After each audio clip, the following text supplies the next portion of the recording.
Hello, welcome everyone to a stock update here at your next car of the 2014 64 Reg Mercedes-Benz A180 AMG Sport. Previously we featured this vehicle with just the gloss black alloys and the mirror caps. However, we have drastically overhauled the exterior look of the car with a AMG A45 style kit. So that includes a front splitter, the little aero fin front bumper additions, complete change to the front grille. The alloy wheels have remained the same in that wonderful gloss black, and of course the mirror caps have also remained in gloss black. You'll already be able to see that very prominent rear spoiler, which we will of course take a closer look at. For those wanting a full in-depth walk around this car, I will leave a link to that in the top right hand corner and also in the description below. However, we're just going to focus on mainly those updates to the whole exterior of the car.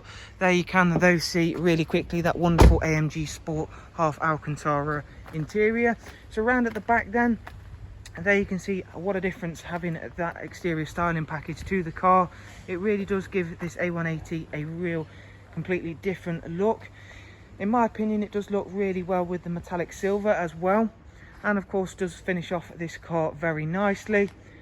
And of course you have got that A45 look without any of the expensive maintenance and running costs, which is always really nice. So there is a little stock update walk around for you on this superb looking A180 AMG Sport. As I've mentioned, if you do want either further information on the car in regards to any pictures or anything such as that, including a full write-up of the car, check out the description below. Or of course you can alternatively watch the full walk around as well, which is, as I've mentioned, linked up in the top right hand corner and also in the description. Thank you all again. Do of course take care. We shall look forward to seeing you soon. Thank you. Bye bye.